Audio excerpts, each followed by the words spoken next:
I'm Coach Dave. Welcome back to Coach's Corner. Come on.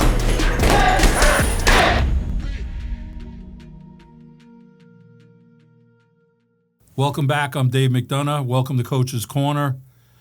Today on Coach's Corner, we have Anthony Santos, New York City police officer. Yes, Welcome. Sir. From Cops and Kids. Anthony is also a member of the New York Police Department boxing team for Cops and Kids. Great program run by Pat Russo. So we really welcome you coming up here today. Thank you. Having you on Appreciate it. Coach's Corner. And, for a lot of people that don't know about the programs in New York City, especially the boxing program, Cops and Kids, head up by Pat Russo and New York Police Department is a real big part of the city and the programs that they put together. Why don't you tell us a little bit how, on the boxing end, how you gravitated to boxing? You grew up in the Bronx, went to George Washington High School, athlete, gymnast. How did boxing find you? How did boxing came? How did boxing find you? I was always doing sports my whole life, and I found myself steering myself doing the wrong stuff again. When they say it don't matter how much talent you have, unless you work hard. Right. So I was using my talent for the wrong thing. I was making some money doing acrobatics. I was street performing. I was doing shows at Lincoln Center. But then I was using my money for the wrong things. Just like every other kid. You make a little money, you start doing other stuff, And one day my brother was actually boxing just to stay in shape. And I remember he had asthma. And then my brother's like, yo, Anthony, you want to come box? And I'm like, yeah, I'll go box one day with you. And then he takes me on a run and he asks me, you think you could be the best boxer in the world? And my first answer, with no hesitation and no boxing experience, I told him, yeah, I think I could be the best boxer in the world. So you think that confidence comes from, look, you grew up in the city, you got that city swagger. It's a little different. Know, we're here on the East Coast, it's a little different. You get that confidence. You were already performing. So you're performing in front of people, Lincoln Center, on the street, doing gymnastics. So you already got that comfort. Yeah, I was and never that confidence. Yeah, I was never afraid of being in front of anybody. Yeah. I just feel like when you come from nothing, it's like there's I have nothing to lose already. Yeah. I don't have anything already. It's like I don't need much. In my country, these kids be walking around with no shoes, no clothes. So here's I already got more than that, I'm already blessed with what I got. So I have my mom and my dad. So a lot of kids don't have their mom and their dad. Right. So to me, that's where the confidence come from. I have nothing to lose. Yeah. But boxing is a lot of things where it'll humble us, it exposes us. Where was the first gym that you started really working out of? And John's the structure, gym. John's Gym on Third. John's Gym. That was straight fighting. Yeah. When I was there, it was like they throw you to the wolves. Yeah, you're going to the It's dogs over there. Yeah. With no clue how to box. I was able to move my feet. I was pretty good with my feet always. Yeah. Because I did a bit of capoeira before, Afro-Brazilian martial arts, yeah. So I was pretty good with my feet. So I was able to move. But when I was in there, it was straight. Yeah. You fighting. 4, 5, 6 rounds, 7 rounds. Yeah. There's no, you just fight. It's not light sparring. There It was no light sparring. Yeah, they're not holding back over there. If you're going in, you're going in Yeah, deep. you're going in. And when did it click that you wanted to compete? And how long did you start before you started to get to the point okay, I want to get a fight? It took me just 6 months. I did it for 2 months. I started seeing myself get back in. I was back in shape. I thought I was losing myself at a point. When I was using my money for the wrong stuff. It took me 6 months, and then I'm like, you know what? Let me just go to the Metro tournament, and I fought in the finals. You fought in the finals of the First Metros? time. Yeah, that's awesome. I mean, look, to be at that level, for people who don't know the amateur level in New York City, whether you fight in the Metros or the Gloves, it's a great opportunity. Yeah. To get to the finals and win, wow. And no disrespect to anybody else around the country, because it's a tough tournament. And I remember back in the day, the Golden Gloves, you had to fight, 4 or 5 fights hard before you got to the finals. There were no walkovers. Yeah, now you it's were like- fighting and gyms were fighting each other. Now it's a different story to Yeah. me. Like the venue fights is like sometimes some of them are even better. I think, to be honest, like the experience. Yeah, I mean, You look, know? I go back to the gloves, and I'm going to date myself. I had a fighter who had to fight Danny Jacobs 2 years in a row in the semis in the same weight class, and we ran the table, and then we got to go against Danny. Yeah. And it's like, Right. if you talk to Danny today, he'll still mention my guy's Omar's name, and he'll be like, we had, right there, it's like, oh, man. So your whole year is almost shot going through there. But now you see a lot of different stuff. But boxing led you to other things. Yeah. Led you to becoming to a police officer. And to the department. so being a police officer, tell me a little bit about your decision-making process there. I mean, your story is you are a New York City kid. Yeah. You coming from... nobody likes the cops. Yeah, nobody likes the cops, right? And no disrespect. I'm not. You know that. I don't want to get into that topic. I'm not gonna get that, right?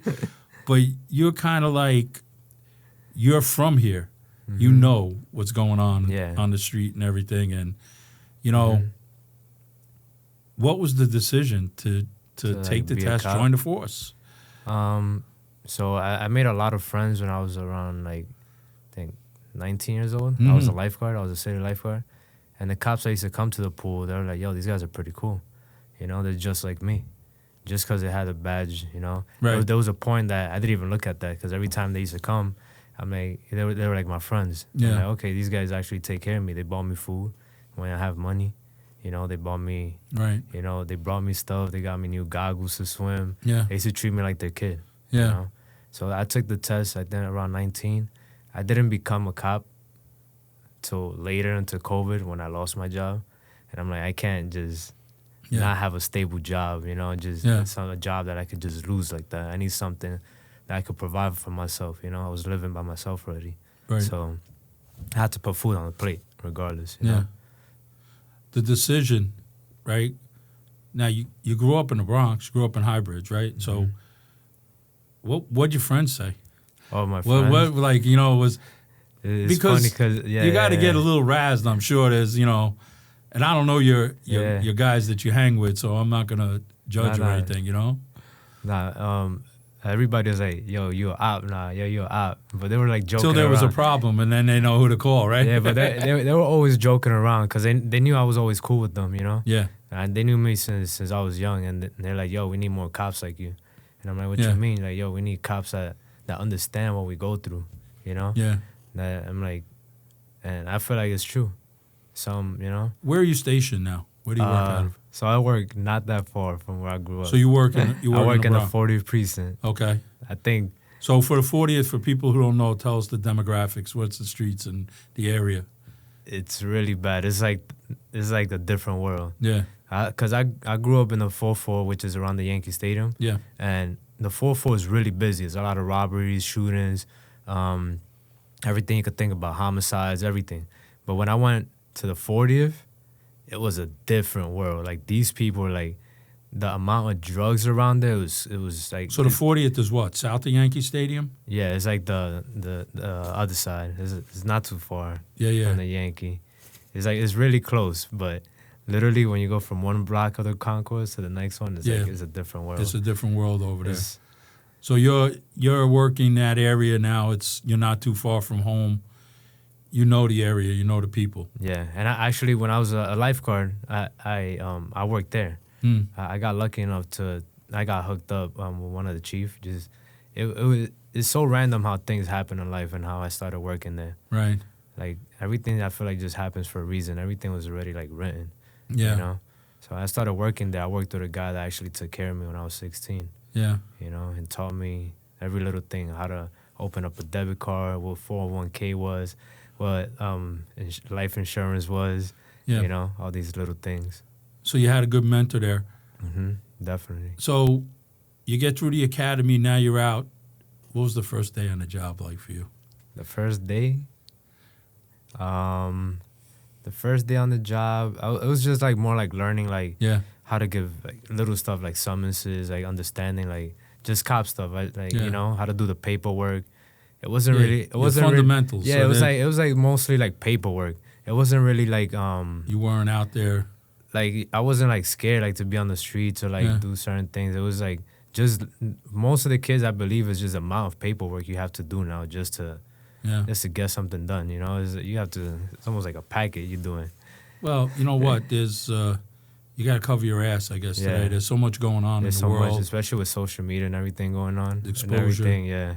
That you know that you guys go through, and especially in the boroughs, it's a melting pot for a lot of people and a lot of situations that are going on. What is your approach? Now you're on 4 years now, Yeah. right?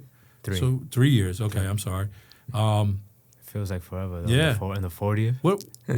What is your approach on a day to day when you're out there? What do you obviously want to make a difference. Yeah. Because people made a difference to you, right? So you had, you know, people that helped you that were police officers. So what are you on the streets like, Anthony? So when I was on patrol, to be honest, there's so many calls. It's like, the radio just runs. Yeah. So you're going like from job to job to job, and there's not enough cops, you know. So at that point, you're on like pilot mode, and sometimes you forget like you have to be tactically ready. There's a lot of like stuff that go on, but on patrol, I'm just myself. To be honest, like it doesn't change me, you know. Yeah. Like even when we have to put cuffs on somebody, like even till this day, like I don't really like have to punch anybody. Like all these things that that I seen like cops do. Yeah. You have a guy on the floor, there's 4 of you. He's gonna get in cuffs regardless. Yeah. You know what I mean? He's no danger to me. Yeah. And I feel like that's where the experience with boxing and everything comes in, you know, and being able to slow things down and understanding where you come from, you know? Yeah. And I think just being myself, you know, being able to talk to these people, being able to like convince them no matter how crazy you think they are, something clicks in their brain. We're like, okay, I trust this guy. Yeah. What's the response to you on the street? Like you're around your area, you know what I mean? So there's got to be people that you know, people that know you. And say even the people that don't know you, what's the response to you? I do a lot of like community work, which is a little different from what other cops do because all they think about is arresting. Right. So you're in the school system, right? Yeah. So I'm part of YCO. I do. They just put me on like a couple weeks ago. I do youth coordinator officer. So we go around schools and speak to kids. You know, we also try to whenever there's like things on social media that kids are always posting stuff on social media, guns, you know, knives. So we go to like their dismissals before it happens, and we know what's gonna happen. We know who the kids are. Yeah. They've already been locked up before. But a lot of these kids, and I noticed they have nothing else to do. Like these kids, that's their fun. You know, fighting in the streets, that's their fun. That's all they really know. You know, you pull these kids aside on a one-on-one. There's some of them are not that bad. Even the ones that are really bad, you could still speak to them, you know, because that's all they really know. Is it lack of direction? Yeah, there's a lot of lack of direction because I've been through that too. You know, it's easy in the city. It's so easy to get like overlooked. You know, overlooked, and you could get like distracted so easy. Even as an adult, it's so easy to get distracted in the city. So imagine a kid that doesn't have no experience. You have no clue. Everything he thinks he's doing is okay. And now with the system that they know if they get locked up, they're out the next day. That's even worse. Yeah. They're like, okay, we could do it again. Oh, I could rob this guy. I'll be out, you know? Yeah, but it becomes a lifestyle because, you know, speaking like you said, you grew up having to make decisions for yourself being on your own. You got a lot of these kids out there today, they're on their own, basically. On their own, yeah. You know, so if they're not going to school, they're not working, what else is there for them to do? Yeah. One thing that was one day that I always speak to the kids when they get locked up. Like I always try to like talk to them and ask them why. So there was one kid, he got locked up for having a gun. And I was speaking to him, and I'm like, oh, what happened? He told me, oh, I got caught with a gun, but it wasn't mine, it was my friend. I was just holding it. And he looked like he was like down, and he asked me like, yo, you think I'll get out? I'm like, that's not up to me. And then I asked him like, oh, well, why are you hanging around these people? Like, why you have the guns and stuff? And I asked him like, oh, is your dad there for you? He's like, no, I don't have a dad.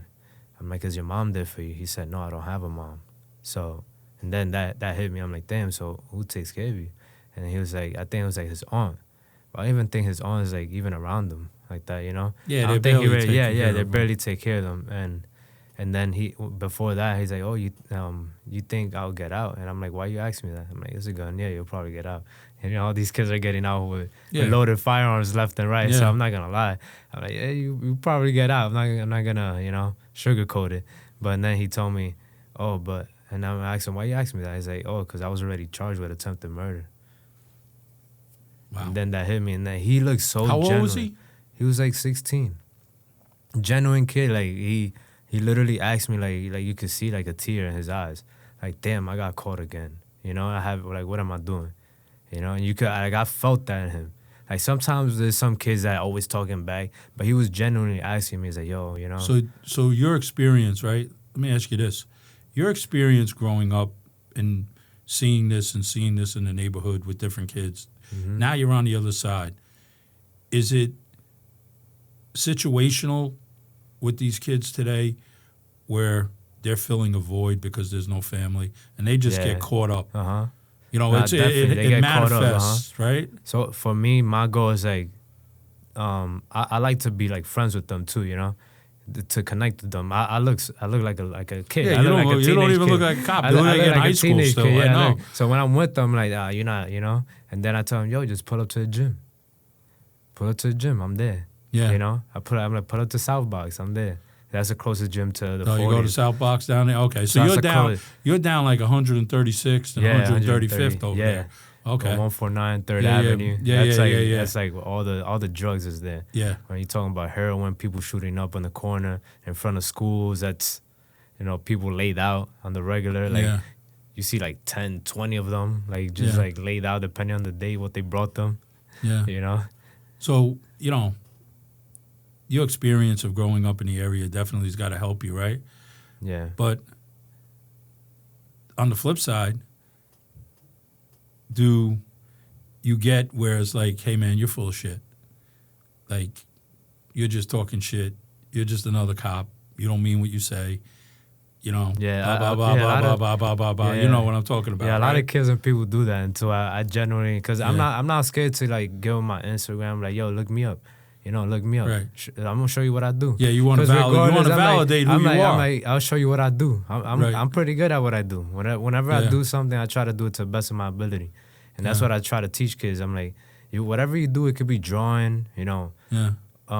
It could be music. It could be anything you like. Take it to the next level. Try to see how good can you get at that. And it's not about trying to like beat somebody or like do this, it's trying to be the best version of yourself. But that's at boxing. the end of the day, That's the end. Even boxing. That's people, the thing with boxing. People think it's like, I'm trying to be better than him. No, it's not. I'm not trying to be better than you, because at the end of the day, I'm trying to be the best version of myself. I'm trying to get, But, you say that and like tie this in with boxing and everything else. I'm trying to be better for myself, right? So as fighters, and okay, you're going to work with fighters that are better than you, that have more experience than you, but that's going to help you get better. Yeah. And if you're coaching people, our job is to make them better, okay? My job is to make... So I had a kid today that I was training, a young kid, and we had a little bit of a breakthrough. I've been training this kid for a year. He's a great kid. He's got some ADHD going on. Really, he made a breakthrough today. He's like, listen, I really want to start training a little harder. What do I got to do? Yeah. I want to fight.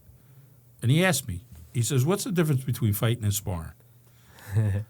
I said, well, in sparring, we are working on trying to be better and to understand what it's like to fight. But we're not in there to beat the other individual up, or is that individual there to beat you up?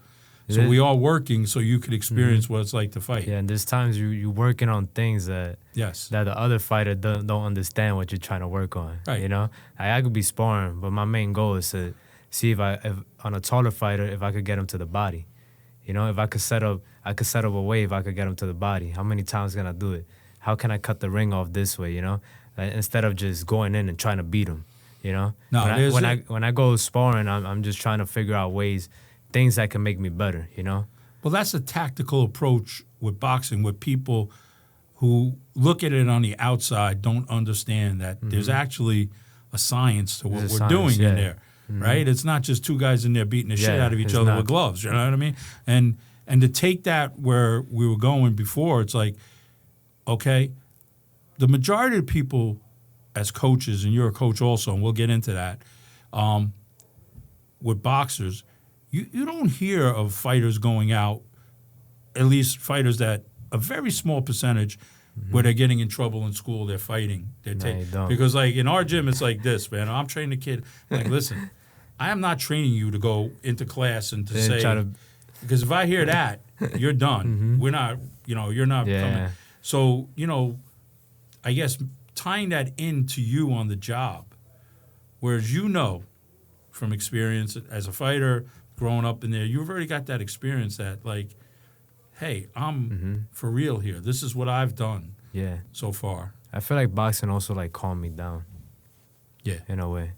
Like, you slow things down. Yeah. It's a weird feeling. Like, when you in that zone, you're in the ring, and it's like you and just the other person in front of you. And then at a point, it's like everything is on your type of time. Everything slows down. Well, it goes, right? It goes, Because I'm sure in the beginning, right, if you take in your early fights, there was probably a lot of anxiousness. Everything, you're so anxious, and that's how life was, You'll hear your coach be like, oh, Anthony, come, and my thing is relax the fight. Relax. Yeah. Breathe, right? Like every other coach. That's right? life right there. But once, like, and even as a trainer, I remember my early fights, especially, I've been blessed in this sport to be in different arenas and big arenas, small arenas, whatever. Yeah. I remember the first fight I worked, and I was nervous. Like, I was, and all I was doing was corner. It wasn't even like being a head trainer. Like, I was like walk to the ring. There's people, I'm like, holy shit. I want to make sure, like, my job was to put the stool up. I'm like, I'm not gonna fuck this up, right? And I'm nervous as shit. Like, the guy's like, where's the stool, right? But after a while, you get to the point, like you said, that calmness comes over you. It's like you don't even hear them, but you really don't hear them in the crowd. And then when you could work like that through that calmness, so that's got to work. Connect that for work too. That's got to connect on work. That's what I was going to say. Yeah, right? when I go to like certain jobs, it's like I was always telling my friend, it's like a weird feeling. It's like I'm calm, or everybody's like. Yeah, like I mean, you got. I have 50 kids fighting, and I'm like, okay, like I feel so like it's a good and also a bad thing at the same time, But I feel like in general, I like that feeling where I have control. You have control. Yeah. And look, you're probably you got people that are on drugs who have no control over what they're thinking or doing sometimes, have right? No clue, yeah. They're coming at you, right? It's easy to take somebody down in that situation or be whatever. I don't want to get into that, but or you got somebody who's really agitated in a situation that can go either way. Like, you can push him one way and it can escalate the situation, or you can take him and so that stuff. Give me an example of something like that on the job that you had to deal with like that. A lot of times when I see people that get really agitated, the best way is you gotta ignore, like, let's say if they put out a phone, whatever, to sometimes cops do too much. Yeah. The best thing to do is like just let them rock. There's like let them keep talking. The worst part, like, personally, I hate when I'm talking and somebody just stays quiet and ignores me.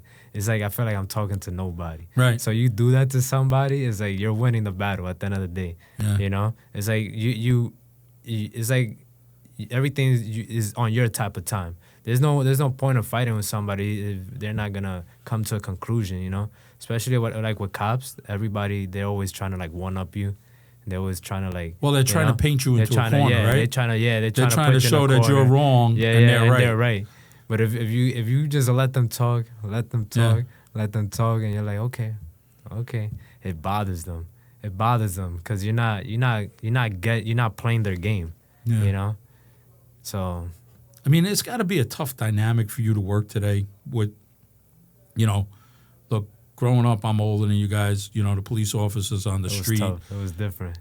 Yeah, you didn't want to, like, You don't wanna mess with them. they said something to you, yeah, you just kept it moving, you know what I mean? Uh-huh. You weren't getting, but today, with social media, I mean, to work that you're under the spotlight every Mm-hmm. day. I mean, you can go to a call, it could be not a crazy call or You could be something helping heavy. somebody, and And they the start- guy's out there with the phone. How's that? I mean, You could be out there helping somebody. They always want to fight you, yeah, but how does that, like, if you're out there trying to help and they start and they're pulling coming out back, their how does phone. that, how do you stay motivated throughout the day with Yeah. this? Like, if you go on the first call of the day and you got a situation like that, I mean, Yeah, like, and you got to go through the rest of your day saying, man, I'm out here trying to do my job. trying to help. And How do you yeah. get back engaged and say, okay, it is what it is right now, Yeah. but I'm moving on. How do you stay motivated because you're so keep young doing on the it? job still? It 3 does, years. It does catch up. Just 3 years. Yeah. It does catch up. So your Like, 3 years is like 10 years. To, Yeah, you know? I give it up to the cops that are on patrol for like 10 years, 12 years. These guys are legit. These guys been in the streets for a while. Right. To be on patrol, just my experience, like it's a lot, especially when it comes to like going back to your family and stuff like that. Like you try to not let it bother you, Yeah. but it does catch up. Yeah. Like it's more mental than anything. Like NYPD has a big thing about health and wellness, which is like Yeah. trying to for people's health and how they feel. Yeah, you stuff got like this. people to give you support. It's not even physical. This job is mostly mental. It's like mental toughness. You know how many cops like taking their life because of this job, Yeah. or like relationships go bad because of this job. This job when you're on patrol, it takes a toll. You don't think it does because you like brush it off. It's just a job. I don't know these people. Oh these crackheads. Like I don't. Yeah. Oh these junkies. This and this. Yeah. All these calls. It's nothing. And then when you go home, like you don't really think about it, but And it it hits you does. back. It catches up. It does catch up. Does it catch up to you because not only that, we're human beings, right? So, our nature as a good human being is to help, to care. Mm-hmm. All right? So, where does it fit in that you're in the early stages of your career and you're trying to make a difference, but is your difference enough to make the change and to That we make need, you yeah. keep going with it? Yeah. So we are on a different type of time where obviously people they're trying to get guns off the street, this and that. Trying to get all these. But I like working with the kids because I feel like if I could change a kid's life, that's one less headache you have to deal with, right? Riding around with a gun. Yeah. You try to help somebody around let's say their 40s, been locked up like 100 times. You run their numbers. Yeah, that's a lifestyle. It's their lifestyle at that point. That's what Yeah. they do. So you're gonna keep locking the guy up. He's gonna keep coming back out and keep doing the same thing. Yeah. So my thing is that if I could change at least one or two kids' life, and maybe steer them the right way, they could be superstars one day too, And I'm like, and that'll make me happy. I'm like, yo, I remember I helped that kid. Look at that kid now. Yeah. So, That's what makes me keep yeah, going. I get that. I like that. You're a young man in a different generation than when I grew up now. What are you seeing out there with young kids today, as opposed to when maybe you were growing up? What do you see the thought process, and what do you see? Kids nowadays, they feel like they have more power. Like they don't get their ass whooped by their parents. Right. They feel like they're tougher than their parents. Their parents let them do whatever they want.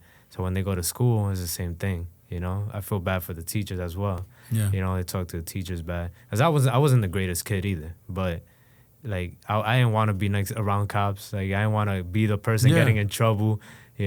Now it's like these kids don't care they get in trouble. It's whatever because there's no consequences to it. Well, do There's you no think consequences. that? And they know the system. Yeah, there's no consequences. There's not much to it. Like they could do it again. These kids, they like I told you, they get caught with a gun. Imagine back then if I get caught with a gun, I was scared just to go home, see my dad. Yeah. If I get caught with a gun and see my dad go home, I'm cooked for. Dude, if the neighborhood cop on the beat saw my father and said, we caught your son Or up even- here or smoking even- cigarette.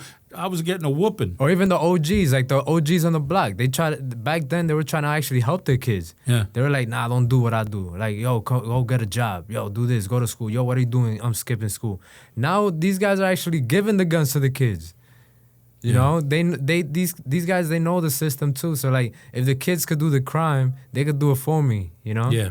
Like, let the kids do it. 14, 13, 12. You got kids 11 years old, shootings. You know how many kids getting shot and killed? People getting shot that are not even supposed to get shot at and dying. There's so many of them. So There's so many kids doing it. So with the younger kids doing it, do you think it's them trying to make a reputation or write a passage for themselves, or it's just random? It's not even a reputation. It's just like random. It's like they have nothing else to do. Right. They that's their fun. Kids like to fit in. So if we're all humans, we like to like fit in a little group. When even adults, when you at a bar, you see a couple guys like, yo, let me see if I can fit in. Hang out, talk. Yeah. It feels better than just being alone, sitting in a corner. All sad. So even kids, us humans, we like to fit in. We like to be in a pack. So kids like that feeling, being a pack. They feel cool. Like, yo, I could do this. Or I'm smoking weed. Yo, all these kids they have them smoking the vapes. You know how many vapes they're bringing to school? Like, back then, it was so hard just to even get weed.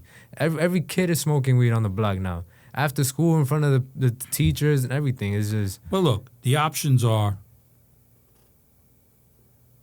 weed is like cigarettes now. Yeah. Is there, right? And, is legal in some spots. So, the state said, okay, we're going to put places out that you can buy it with a prescription. Yeah. You can get gummies. You can do get anything now. lotion. You can get everything with, the next thing you know, they're going to be putting weed in your food, right? So now they're telling you. We talk about so, right? 13-year-olds. So think of it like this, right?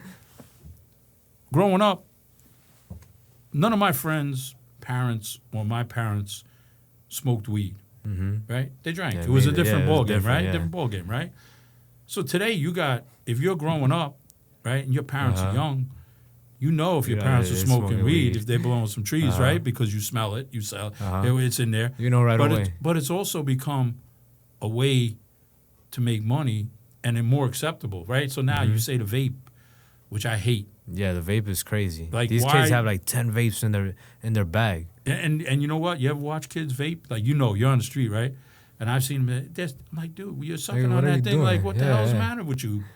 Go do something. But is it out there because now not only the vaping but the weed, it's a way to make money? Yeah, there's a way to make money. It's easy money.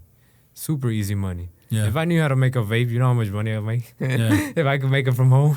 Yeah, but I mean the weed aspect now, where you got these kids, because basically what? It's just like you like you're Easy working money. you're working Now a you job, can right? sell it You to walk kids, up and like- you see somebody with a nickel bag or a dime bag. Yeah. You're like, what? Get the fuck out of here, right? You're not even messing Yeah. with that, right? But so these kids know that shit. But growing up back in the day, myself, you got caught with a little bit of weed. It was a It problem. was a big deal. It was a like- problem, right? And then you had to go through the whole You thing. had to know certain people to get it. Exactly. You gotta, Well, listen, all you had to do was go to certain apartment buildings and figure that out. But, so getting back to you, you're working, you're also fighting now.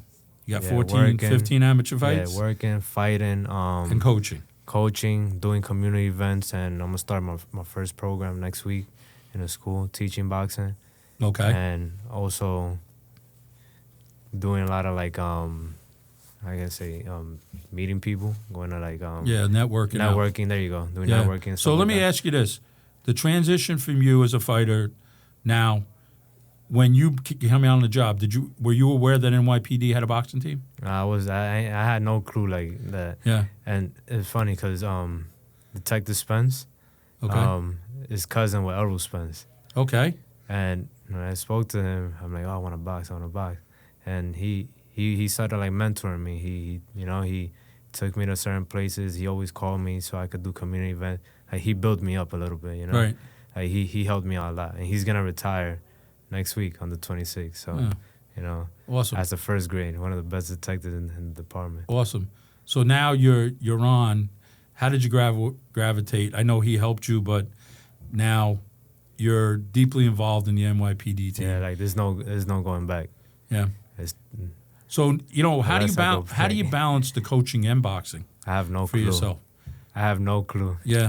It's just a passion. Like you just find Yeah. any hour in between the day. If I was, there was a point I was sleeping. So in the job, there's a thing that you have to do arrest. You have to collar people. It's gonna collar. Oh, run that cop's number. Let's see how busy he is, because it shows how good of a cop you are if you have a lot of arrests. Yeah, productivity, right? They're looking for productivity. Yeah. So you could get the same guy on the block that you could arrest him for the same thing, for stealing a water bottle or soap at the store. That guy has a bunch of 61 complaint reports. Yeah. You lock him up, he gets out the next day, and then you lock him up next week for the same thing. Yeah. So It's that's just a revolving door, especially Yep. in the 40th. So trying to like just get activity.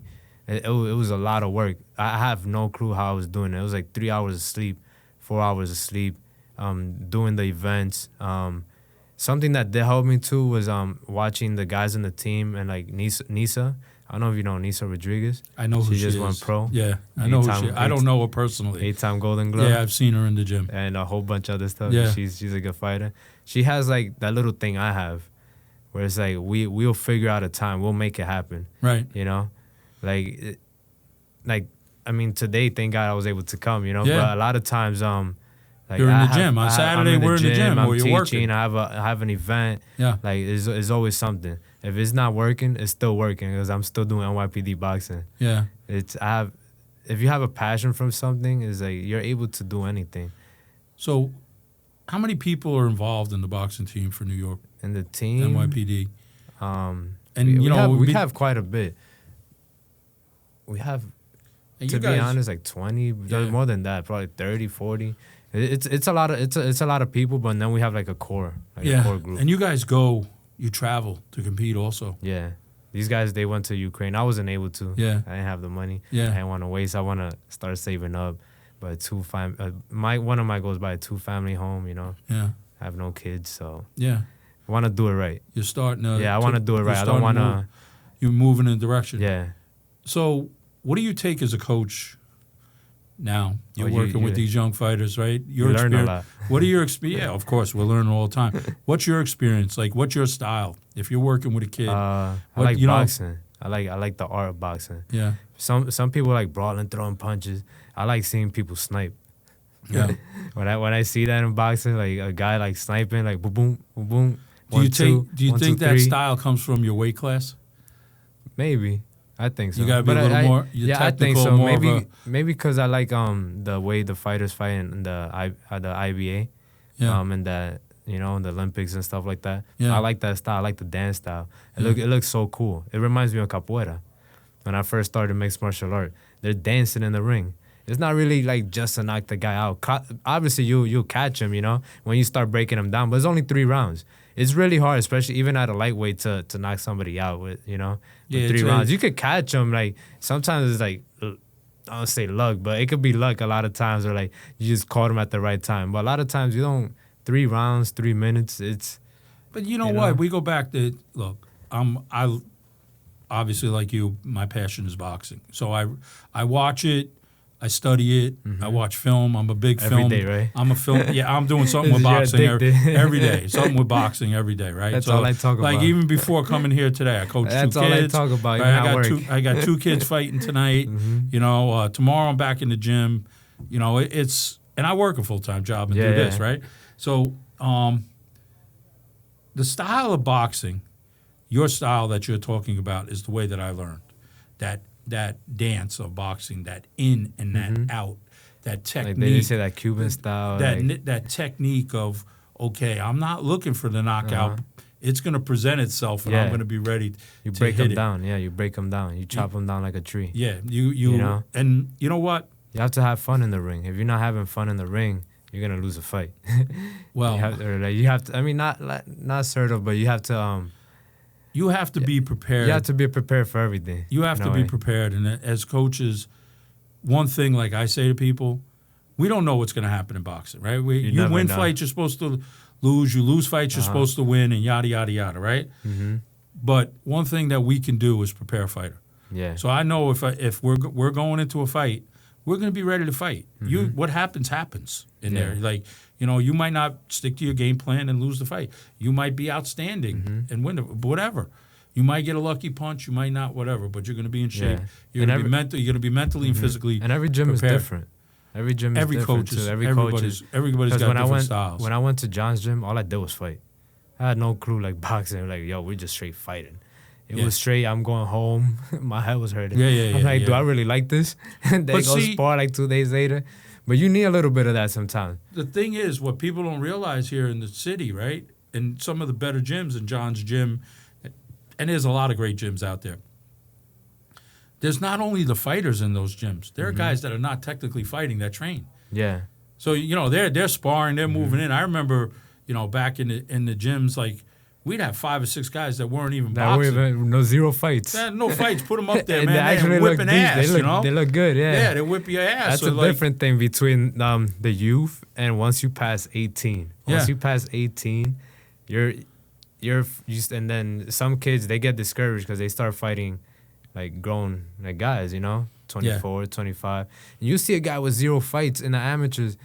That guy probably has better experience than a kid that had 80 fights. Yeah. The other day I saw a guy that had only 1 fight. And the way I saw him fight, I'm like, there's no way this dude has this second fight. I said, there's no way. This guy looks like definitely pro. This guy is We were insane. in a tournament years ago in ringside. It's no longer, right? So we're in Kansas City, right? And we had a kid fighting a kid from Puerto Rico. And it was novice division. Novice division, right? Our kid had 2 fights. This kid supposedly had 1 fight. No way. I mean, you just saw the way he was. The way he was moving. The way he moved. Maybe he had 1 fight on the books. He was He has so much experience in the gym, and that's the thing about these grown guys, adults too. They go in there because it's a way of life. It's a way of staying away like from what we all do, which is we like going drinking, smoking. That's like a way to like detach yourself from reality, like what the things that are happening in life. So going into the gym is a positive way to doing that, because after you finish training and sparring, you don't want to do nothing else after. And look, you go home and you're just like, I'm not going nowhere. But the other thing is too, the boxing gym has a lot of diversity in the boxing gym, right? Man, you can go into the gym. There's guys from the street. There's this guy. There's that guy. There could be wealthy people, actors, athletes. You don't know who. But everybody in that gym, ain't nobody shitting on anybody. Like you're out in Cops and Kids. There's a lot of pros out there all the time getting ready. They're out there. They're helping the guys. I've been out there. I see it. They're helping the younger guys. They're working with the coaches. They don't care. Yeah. You know what I mean? And that's the diversity that boxing brings. And I think one of the best shirts I saw, a T-shirt, is "Boxing is my therapist." Yeah. Because you're right. Dude, you do an hour workout, right? Even if you're not fighting for a fighter, you're in there working out. You hit the bag, you jump rope. Man, you feel that's the best workout in the world, right? You go home. You feel good. And you know what? The funny thing is, punching something other than a person sometimes, and even a person, makes you punch the bag, you feel better. Yeah, you have a shit day, you go in there, boom, boom, boom, boom, boom, boom, boom. Yeah. Oh man, I'm starting. You feel distressed. You start to relax and everything else. Yeah, boxing was like my therapy. Getting away from work is like I just wanted to box, because work was a little too much sometimes. You go into calls where people are screaming in your ears, fighting. You're just there trying to help them. They start fighting with you after. Like, so why you called me for? You called 911. You start screaming in my ear, and I'm here to help you. How do you hold that back? Like you walk into that crazy chaos, and I know you said it's boxing, but I mean, there's got to be a point. You're human like everybody else. You walk like into a situation, don't you want to just tell everybody, shut the fuck up? How do you hold that composure every day? I don't know. I think it's just experience in life. Yeah. Just I already been through all of that. It doesn't really bother me. Yeah. It's kind of like a numb feeling, which is I feel like I that's why I connect with a lot of these kids. They start getting numb to certain things. It does. I was already around that all the time. For is it a trust issue? Is that why they're numb? Or is that people don't want to take the time to try to reach out because they figure it's nah, we can't Yeah, do I feel nothing. like I can't do nothing about this. All right, they fighting. Yeah. So what? I see it every day. You Yeah. know, like they're screaming in your ear all the time. People around you.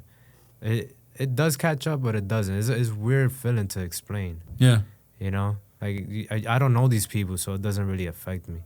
I seen Yeah, but that's the other thing. Okay, it doesn't affect you, but you're still you're still trying you're to be trying helpful. to help. Yeah, you're still trying to be helpful because it's your job, you know. Right. And sometimes Yeah, but sometimes I think you're right. It's a job, but in your job description says I don't got to be the savior to the world. yeah, you don't. You know, it says protect and serve. It doesn't say help everybody Yeah. out there. But you could tell there's a lot of cops out there that genuinely like helping people, you know. So why Like, the you bad feel rap? good. Because is it one person? Nah, is it society? It's society. We get the bad because it's like when your mom tell you to do something, you don't really want to do it. Yeah. If she tell you not to do something, Yeah. you get upset. You start fighting with mom or dad. You know. Yeah. It's like that. Even adults are like kids. You tell them, yo, you can't do this. You can't be cut in the red light. Yeah. You know how many people die cut in the red light? It's just the law. Like it's just legit. You know, and even us, like we're humans. People cut the red light before. You know, and sometimes it could be by Sure. mistake. You know. Sometimes you go past the speed limit, you know? It's like little things like that in life and that bothers people. You know, you get a little, like, $50. I hate getting tickets. I got parking tickets all the time, you know? Or when you get a ticket and it sends you home because you're going 35 on a 25. You get the light like ticket that, now. and then Yeah, you're yeah. like, damn. I got one. I was out in Queens one time. I didn't even know. It said you went through the red light. What red light? Right home. Yeah. But things like that, people don't like just hearing the truth, you know? Like, they don't like being told what to do, Right. especially from somebody they don't know. And nowadays with social media, you know, that nobody really... But you're out there with the uniform, and the uniform, look, there's good and bad in life and everything, right? It's Yeah. just the way it is. But the perception of people with the uniform now, they see you out there, it's like you walk up on the scene and you already got a negative perception. Yeah, as soon as you like put the they don't uniform. know you, right? They don't as know soon as you have Anthony, the right? uniform on, Right? it's They like- say, "Oh man, kid, what's going on?" Uh-huh. How you overcoming that? Because like you're already into that situation. Yeah. You're there. It's got to be tough to work as like soon that. as I feel like I'm like, oh, I wish I could like just go without my uniform. Yeah. And you probably treat me a different way. Right. I went to do to talk to the kids the other day. It wasn't even like planned or anything. It was like more like an emotional thing, like trying Right. to like figure yourself out. You know, they had the kids do it, and I did it with them, and then we had to like read it out loud, and it called me. I'm like, yo, you guys are like. Just because I wish I wouldn't have wore this uniform today, because maybe you would have looked at me a little different, you know.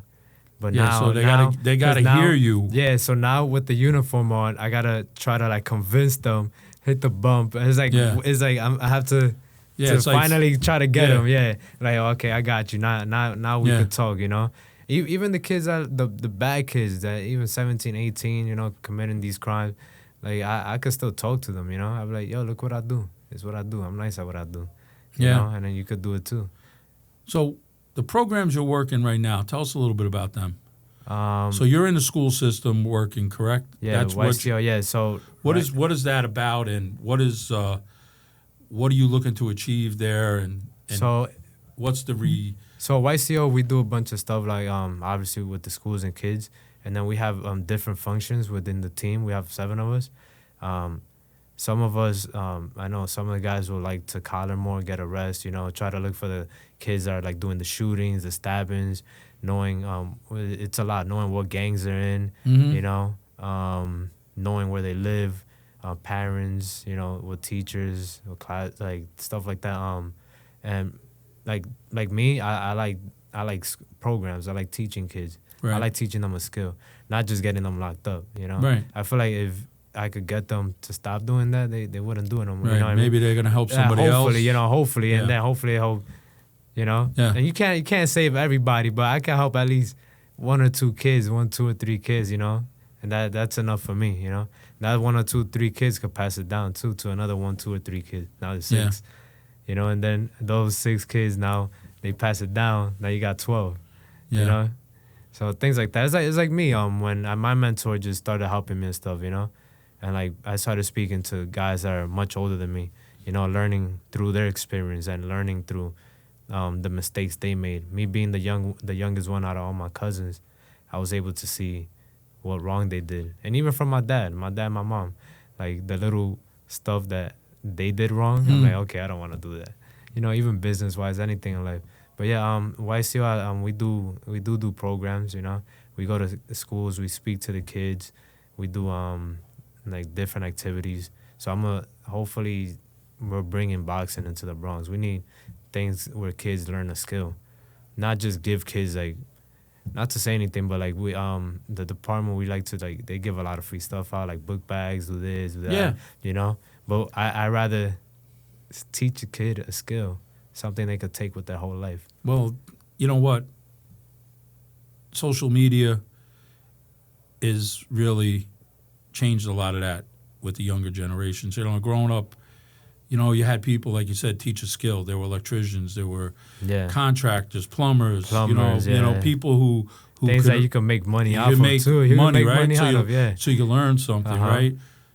But also now there was the PAL back in the day, which was doesn't exist anymore. Doesn't even have that anymore. No, so, you know, that was a program not only that had great boxing, because they have every type. They had basketball, they had everything. Right? They had everything. They had everything. They had flag football, everything. So today, those youth programs in the city got to be hard because of funding, and everything costs money. Yeah. Coaches, everything else, facilities, where those programs are going. So, what kind of reaction are you seeing with the kids you're working with on a daily basis? Is it a positive, or is it they're tentative at first till they get to know you? Yeah, or it's at first it's negative, but then they're like, man, we don't want to listen to your crap. Yeah, we don't want to. And then you keep like trying to convince them. But with sports, it's so easy to like grab them. Like it's like if you give me a jump rope and I start showing off. Yeah, they're like, yo, I want to do that too. Yo, this guy is nice. Yeah, you know, well, like one of my videos, I went out.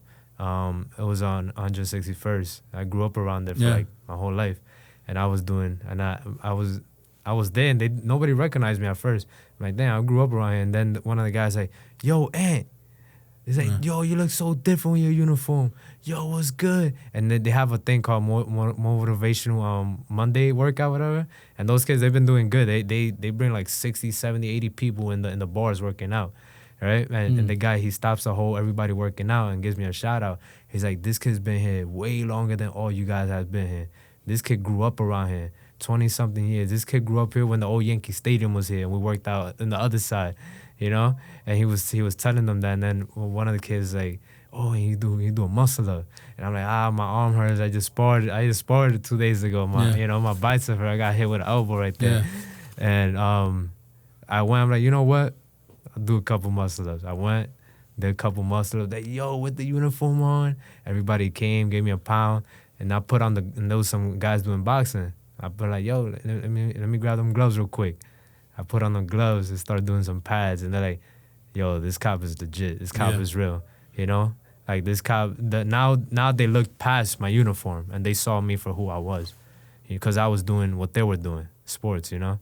Yeah. Like, united us. They're like, okay, this guy's cool. Well, they see you as an everyday individual now. Yeah, they're like, okay, you know? And that's what I want. I want to show people, like, the uniform doesn't, you know, it doesn't make you different, you know? Like, when a cop passed by, it doesn't have to be a FU. Type thing. It's like, yo, what's good? It could be, yo, what's up, man? You know? Yeah, well, you know what? There's a lot of perception out there of, like we said, there's good and bad. And, you know, some of the perception in the inner city is not very good of the police department. Yeah. And, you know, it's a new day. You're young. How old are you again? 27. 27. You've been on the job for 3 years. 3 years, yeah. So you come on the job at 24 years old. I mean, you know, you're bringing a different attitude.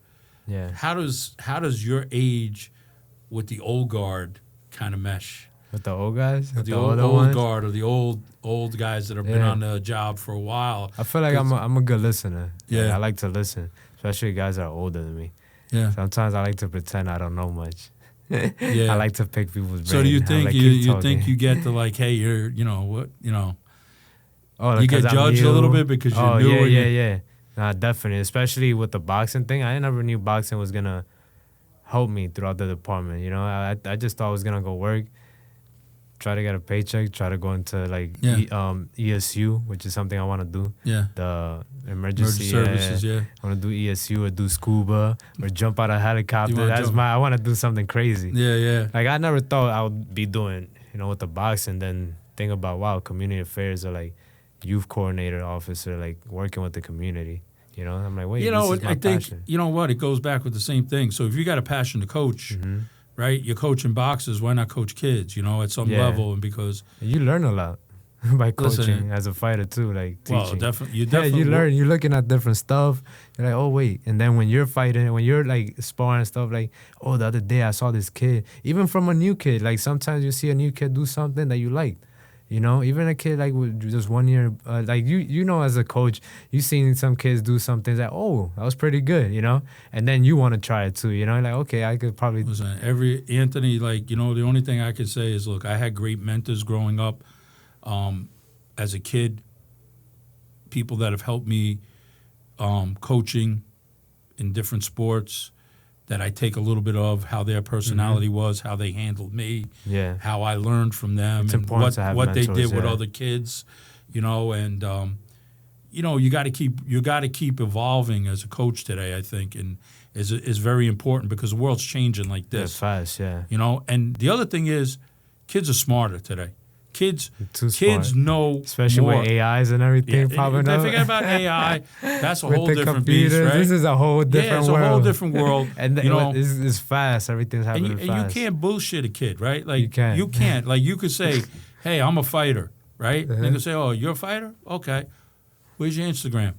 How many fights you have? How many fights you got? You got any video? What you do? Let me see. Right? So like, so if you're a poser, they're gonna call you out, right? So now you could say, "Yeah, here's my Instagram." You want to be humble about it, right? Go check me out, whatever, and keep it cool. Gym, And then they go look. Now you're validated, right? Now you're a validated kid, right? So now they say, okay, and it's good and bad with that, but I think boxing lures people to it. Whether you're a kid, you're an adult. People have that fascination with boxing for many years, right? They like seeing two people fight. They want to see people fight, and you know what? It's something that people have in their mind. I want to try, because they think like, okay, if you take a kid today and you say to a kid, "What do you want to do? You want to box? Or you want to play baseball?" Well, I kind of think more of the kids today with social media can say, "I want to box." Yeah, especially with everything going on right now. Because now I think they walk back in and they're like, take it like this, right? I played baseball my whole life at a high level. I was not a very good boxer, so, but you have one amateur fight. You walk back into your classroom or your hood and they say, "Yo, Anthony, you fought Saturday night?" They don't grasp, but okay, it was an amateur fight. You got in the ring.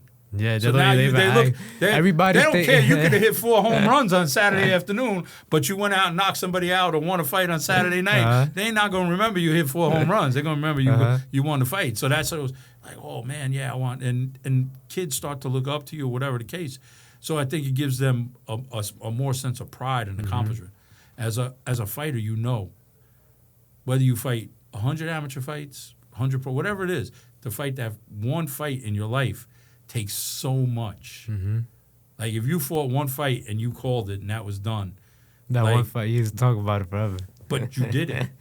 Right? So like I look at kids that are amateurs, right? I don't agree that you should have 80, 100, 90 amateur fights. That's just, I think at a young age, I see kids 7, 8, 9, 10 years old going through programs, fighting constantly. I just don't think. You just train. I don't think it's productive. You could hit the bag, you could train. Yeah, it's not good to get hit. I think you should fight a little. And train. But you should train, right? Till you're 15 or 16 years old, and then you know that this is the life I want to be. You ever seen those jiu-jitsu kids? Yeah. How ripped they are? Yeah. How strong. Yo, those kids look insane. Those kids are like 10 years old, 9 years old, 11. Look like grown. Like, these kids are beasts. But there's also just training the discipline. A lot. It's the discipline, right? So... But, I think getting back to, like, boxing is just, once you get into it. There's no going back. it changes you. Like, because you can't cheat it. Yeah. You can't cheat it. boxing. You can't cheat it as a fighter. Uh-huh.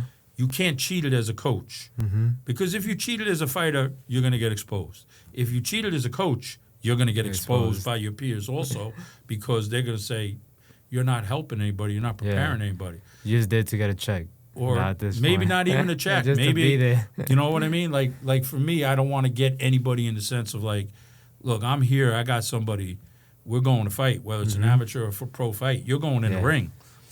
You're going to get hit. Something could happen. I need to know you're ready, right? I'm not having This is not basketball, baseball. Yeah, that's right. This is not soccer. You turn your ankle, they put you on the bench, and you're okay. You know, fall on the side. Just put the other player in. No, so Not boxing. You can't just hide behind the other players. Right. Like, oh, my boy's doing good. I ain't making the shots today, so I'll just pass the ball to him. Or You can't do that baseball, in boxing. they put you in left field and hope that the ball's not hit to you when you're a kid, right? Or like you say, you're playing basketball, you can hang back while the other guys are doing it, and you don't have to worry, right?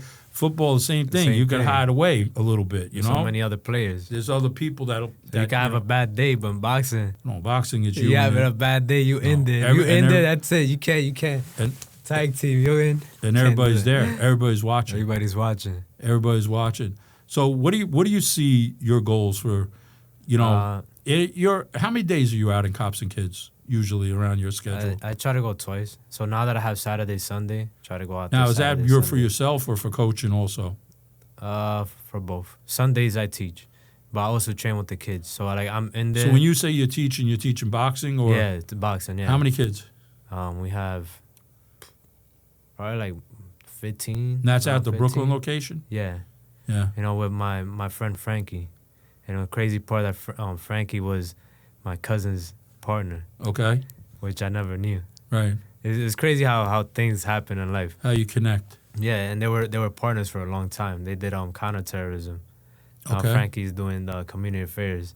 My cousin's still in counterterrorism. So just kind of walk me through the expectation of what's the expectation of the kids that are involved in the Cops and Kids program. So for them to get involved, it's a big program, and so when a kid comes to you and says, Anthony, I want to be part of this program, what do they got to go through? They hit me up on Instagram too. Yeah. They're like, oh, Anthony, I want to fight. Yeah, but what do they got to go through? Like, what? You're not just saying. Yeah, you just. You're not saying come to the gym on Saturday and we're going to start training you. There's, Yeah. The kids they'll ask, they'll come to the gym and they'll ask, oh, where can I come and train? How can I sign up? They'll speak to Pat, and because we have Monday to Friday as well. But I'm there Saturday and Sunday, so I help Frankie do his own little program on Sundays. Right. But I know the kids, they started training with Dave. He's a retired lieutenant too. Okay. So him and Paruso and Nisa, she's there as well. Right. I know Nisa does a lot of things where they like kids to have good grades. Right, because they got a mentoring program and study hall and stuff like that out there. Yeah, they're big. They have a big thing where like seeing the kids not only do good in boxing, but also have good grades and be respectful to each other. So to be part of that program, it's a whole thing. It's whole thing. You're not just boxing. Like Nisa does really good. Like knowing like sometimes like on the kids, if there's a trouble kid, like knowing what school they go to, actually knowing their parents to a point. Actually speaking to the parents, calling them, making sure they get good grades, they're doing good, what they have to do in school, and then plus the boxing. So if you do good outside, you'll definitely do good in boxing. Listen. It matches up in a way, because you can't say you can't hide away, from in boxing. You can't. Well, listen, if you can come into the gym, right, guy or a girl, come into the gym and be successful at whatever it is, whether it's getting in shape, getting ready to fight an amateur fight, or just going through the training program and dealing with the training every day that the coach puts out. Why can't you be successful in school? Yeah. If you could be good in boxing, I feel like you could be good in Yeah, I mean, look, for or an like, hour, or even get decent, or get in hour or good 2 shape. hours of your day that you're training, right?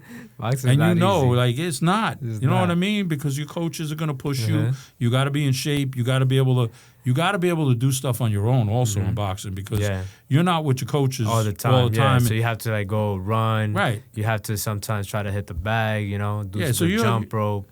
So you have to be disciplined. You There's know, a lot of discipline. You know if a that- kid's not training. Mm-hmm. So if you 100%. tell your kid, right, well, we're training a couple days a week or whatever, you're seeing your kids and you say, look, I need you to run a little bit.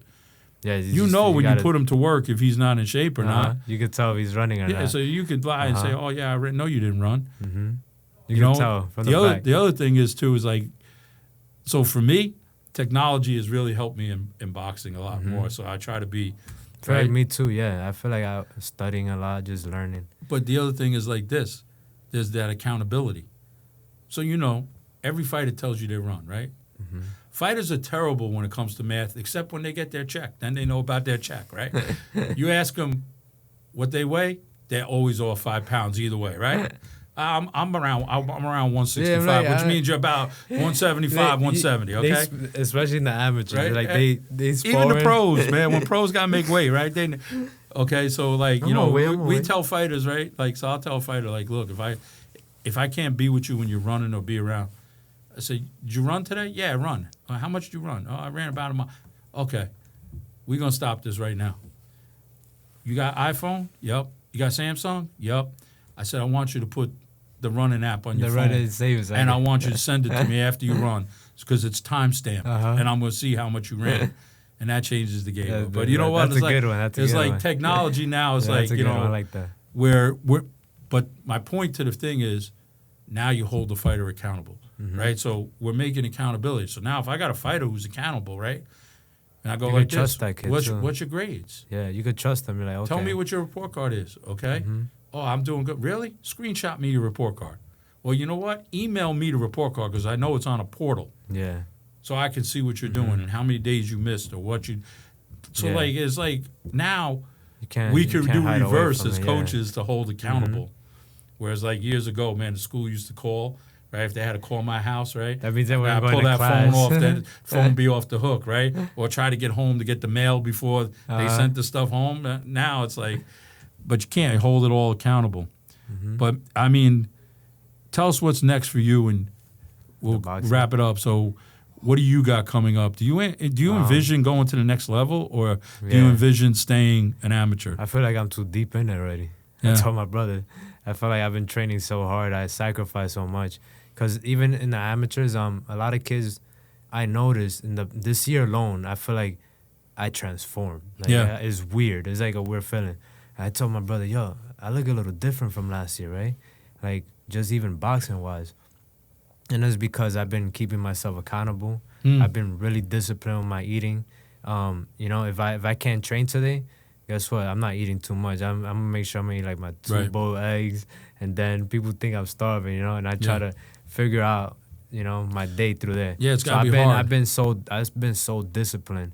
I feel like I'm too deep in. And I say, like I told you, I ain't have much before already. So why not go all in? Yeah, well, you're 14. Why not? Do you are you going in the gloves, the Metros this year? Yeah. So we're gonna see you this year in the 2025 gloves? I fought in the Metros against this French kid. Yeah. I thought I won, but like we've spoke before, you never know. Like it could go depending on the judge. I feel like I threw better punches, cleaner shots, boxed more. I fought when I wanted to. Yeah. And then the French kid fought this other kid named Evelyn. Evelyn is really good in social media. He's always trying to like stir things up with other fighters. He's not a bad kid, but he likes to stir things up. And I know he likes me as a fighter because he's always looking at my stuff. He's looking at your stuff every day. And I like that. It keeps me, it gives you that little competition, a little motivation, So I'm like, that's a good thing. But I wanna go to nationals. I wanted to go this year, but obviously with the job, I had to put my vacation on that, time on that, And then after nationals, I want to fight international too. Like I just want to just go, I'm fighting a bunch of times. I've been fighting almost every 2 weeks. Yeah. You It's know, a lot training, with your sparring. job. Yeah, That's a lot. I've been sparring. I've been fighting almost every 2 weeks. I had guys where that they had coaches that they had their fighters fighting in. Yeah. And they're like, oh yeah, my fighter just fought there. I'm like, yeah, I fought there too. And like, oh, but and then he just fought there the other day.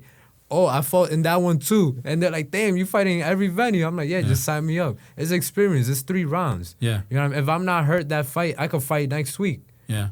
You know what I mean? I'm like, I'm gaining experience. It's like, for me, these fights are becoming like almost like sparring in a way. I'm having fun with them, you know? Yeah. And once it starts to click, I'm smiling, You're finding having yourself. fun. I'm finding myself, Yeah. yeah. Like, it's just experience. Yeah. Like, if you beat me, it's just, you're better than me at that point. Like, in a way, not like beat me, like, because this fight's obviously that they say you get robbed. I feel like boxing could be subjective at times. But I feel like this fight's, like my last fight, it was a bittersweet that I lost. But I was so happy because I fought a guy with 40-something fights. Yeah, of course. And I'm like, whoa, I did this good against him. You know what I mean? Where everybody, I didn't even say I got robbed. I did not bring that word up, not once. I had people texting me, sending me messages. I'm like, no, it's okay, you know? No, don't worry about it. It's just another amateur fight. It's not pro. There's no money in it. There's no money in it. But see, you're looking at it like this, and this is one thing, like a fighter's got to answer that question, do I belong? So if you're fighting at the same level. That's funny. That's what I said. You're I'm like, fighting, do I belong here? You're fighting at the same level every week, right? You're fighting the same guys over and over. You're not challenging yourself, you're right? not. So to go in against a guy who's got, 40, 50 fights and you did well and you did well, okay. Compared to what That's a I was win. doing last year. That's a win. Yeah, people That's don't not a understand. loss. That's a learning That's experience win. That's a win. And you to know what? me. I I'm say like, this. whoa, I was cooking. I look I at the video like, yo, I was cooking. I look say so this much to better. kids too. It's like, you know what? And even pros. Look, you went in there with a guy who's maybe a little more experienced than you, had more fights, and you did well. Mm-hmm. Okay? You didn't come with a W tonight, but we did come with a W. Yeah. You know why? Because your confidence got better and you got better. You're getting better through every. I put all my videos like this and I see them. Yeah. You see the progress. Like, wow, that 1, 2, 3 is so clean. That uppercut is getting better. Oh, that step back is getting better. This is getting better. I'm like, wow, everything's clicking. Everything's coming together, you know?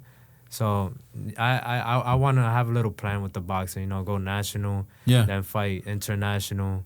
And fighting for NYPD, then there's a pro, lot of like, travel. Like Nisa. Yeah. She's pro. She's 2-0 now. So, yeah. Follow Is she her fighting little in footsteps. December? I think Queens? she's trying to fight, but I'm not sure. I got to speak to her. Because I know she was trying to get in the undercard, some other fight too. Yeah. But yeah. I'd love to have her on. Nah, Someday. she's I'd aces. love to have her on. Nah, she's aces. Definitely. She's like a mentor to me too. Yeah. She's a little well, listen, more that whole mature than program out there is, look. I feel like we mentor each other at a point. We all help each other. That's the way boxing is. It's like, look, even though I'm up in Connecticut now, like, look, when I get fighters ready, I go. People say we go all over. We go all over, yeah. Well, that ride, all over. That ride, like to Brooklyn, is a tough ride. It is tough. It's tough, especially to Brooklyn. All the way back there. It's a lot of traffic at times. Just from the Bronx to Brooklyn is a tough ride. Ooh, so we went. I'll tell you a quick story. We went out to Sweatbox. Okay. We left from Marshalloo Parkway, 11 miles, right? Going out there to spar, right? 2 hours. That's 2 crazy. hours in That's the car crazy. because of the traffic. It's crazy. Yeah, from the Bronx, even from the Bronx to Brooklyn. Yeah. I'm like, sometimes I leave my car parked and I just take the train. Yeah, it's easier. I just take the train. I'm like, it takes me. As you look at in the Google Maps, it takes you an hour and let's say 10 minutes on the car, and then I looked at the train. It takes an hour and 5 minutes. You're not wasting gas. You're not wasting gas money either. No, you know what? It's crazy, but I really appreciate you coming up here. I want to ask you one question here. What advice would you give kids and fighters today? Follow your dream. Follow your dream. You live one life. When you die, there's nothing else that goes with you. No money goes with you. No nothing. So why not try? And another thing, if the purpose is bigger than you, you can achieve anything. Yeah, that's my thing. If the purpose is bigger than you, you can achieve anything. You get what I like that means? I like that. Because when you do something you love, it's not really just for yourself. No. It's not. No. And you know, I just say, like, boxing is like, look, there's a difference. You see the guys at the high level, they're cashing checks. It's a different game as coaches and fighters, okay? That's the 1%ers. There's so many stories of people that are just out there coaching, mentoring, that aren't at that level. Doesn't mean they're not good fighters or good coaches. They're part of the system that builds that system up high as far as a mentorship. But, you know, for me, boxing is like you, a passion. It's Something a you love to meaning, do. whether, you know, to get a kid who's not a fighter to be confident, to do something, to learn. And it could be anything in life. You could teach a kid boxing and then he could be a musician. Yeah, I mean, You know, look, it teaches them that little discipline, teach them that little skill, something, you know, that you're like, yo, I could do and they come back, and you know what, and parents and everything else. You know, coaching, you know, pros and high level amateurs, that's great. That's the cherry. You know, that's the cherry on the cake. You know, but you know, true coaching is coaching, taking clay, and making it into something. You know, that's, to me, that's coaching. You know, anybody can coach. You know, Floyd Mayweather. It doesn't really matter. What are you going to tell him? What are you going to tell him? Hey, tell Floyd. you're great, man. Yeah, you want water? Or you want me to wipe the sweat? What do you want me to do? You know what I mean? But Anthony, I really appreciate you coming up here. Tell us where we can find you on social media. People are looking for you in the New York City area. Reach out to him. Talk to him about boxing. Talk to him about anything. Gotcha. My Instagram is ViveTribe_fam. That's Vive, just as in Vive. ViveTribe_fam. That's me. You can find me there. You can hit me up. I always answer back. You know the vibes. We always outside. All right. Officer Anthony Santos, NYPD, police officer, fighter, coach, mentor. Yes, sir. I look forward and staying in connection with you and seeing some of the great things that you can do. Thank you. I mean, look, what you're doing out there. Shout out to New York City Cops and Kids, Pat Russo. Yeah, he's a guy. You know, great program out there. Pat, Dave, Nisa, Sosa. Everybody else out there. I don't want to disrespect anybody or miss anybody. But check them out. This is Coach Dave. Train hard, train smart, and we'll see you in the next round.